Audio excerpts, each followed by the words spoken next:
یتیموں کے ساتھ انتہائی اعلیٰ درجے کا رسول اللہ صلی اللہ علیہ وآلہ وسلم سلوک فرماتے تھے۔ اور ایک واقعہ ملتا ہے، اس کو سید مہدی شمس الدین نے اخلاق اسلامی میں اس کو نقل کیا ہے کہ ایک دن حضور صلی اللہ علیہ وآلہ وسلم گلی میں سے جا رہے تھے، دیکھا بچے گلی میں کھیل رہے ہیں، لیکن ایک بچہ ہے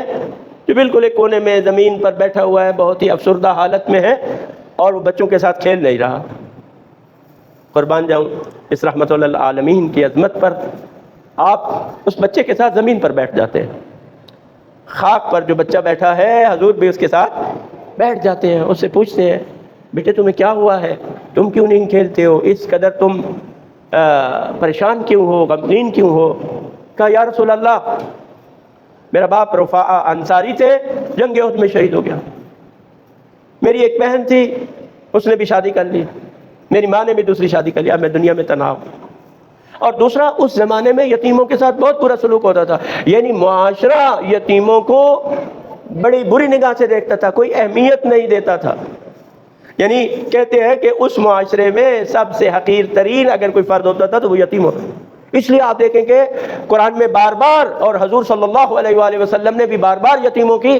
پر نرمی، شفقت اور ان کا خیال کرنے کی تاکید کی، کیونکہ کئی صورتوں میں قرآن کی صورتوں میں یتیم کا ذکر آیا، فَأَمَّا الْيَتِيمَ فَلَا تَنْهَرْ، اور کئی آیات میں۔ تو اب حضور صلی اللہ علیہ وآلہ وسلم نے جب یہ سنا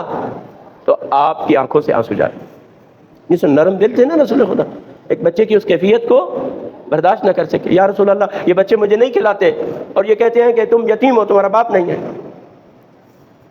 تو حضرت صلی اللہ علیہ وآلہ وسلم نے فرمایا کہ دیکھو آج سے میں تمہارا باپ، جاؤ ان کو بتاؤ رسول اللہ میرا باپ ہے۔ اب وہ بچہ کہتے خوشی سے ان بچوں کے پاس گیا، کون ہے جو مجھے یتیم کہتا ہے؟ میرا باپ کائنات کی سب سے بڑی ہستی رسول خدا صلی اللہ علیہ وآلہ وسلم میرا باپ ہے۔ اور پھر حضرت صلی اللہ علیہ وآلہ وسلم نے سے فرمایا کہ آج سے میری بیٹی فاطمہ تیری بہن ہے،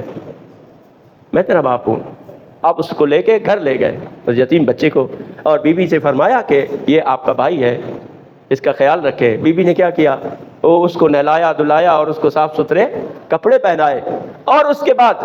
اس کے سامنے ہے کہ کھجوریں رکھی بی بی نے، اور کہا حسن و حسین آؤ اور اس بچے کے ساتھ مل کر کھاؤ، ان کو بھی ساتھ بٹھایا اور کہا پریشان نہیں ہو۔ کہتے وہی جو بچہ تھا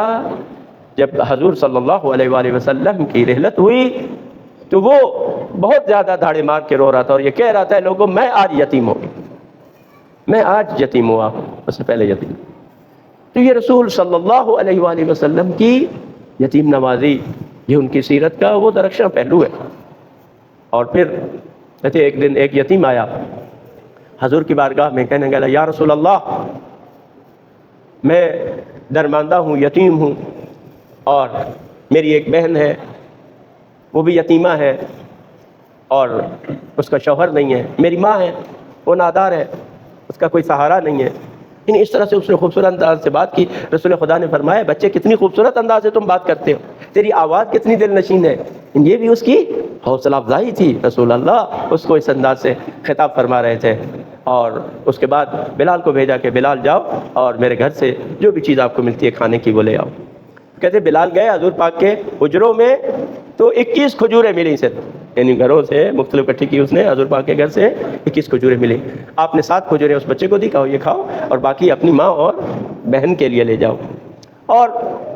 اس کے بعد حضرت صلی اللہ علیہ وآلہ وسلم نے اس کو دیا اور وہ گھر کی طرف روانہ ہونا گئے تو معاذ بن جبل نے اس کے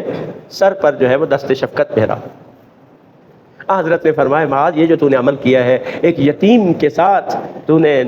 مہربانی کی ہے، شفقت کی ہے، یہ تمہارے ہاتھ کے نیچے جتنے بال آئے ہیں اللہ تعالیٰ نے ہر بال کے بدلے میں تیرے لیے نیکی اور حسنہ لکھا ہے،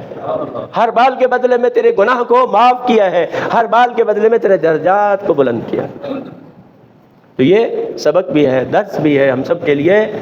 کہ ہم حضور صلی اللہ علیہ وآلہ وسلم کی سیرت پر چلتے ہوئے یتیموں کے ساتھ نرمی اور شفقت کو سلوک کریں، مومنین کے سامنے عاجزی اور انکساری کے ساتھ پیش آئیں، یہ حضور کی سیرت ہے۔ کسی بھی مومن کے سامنے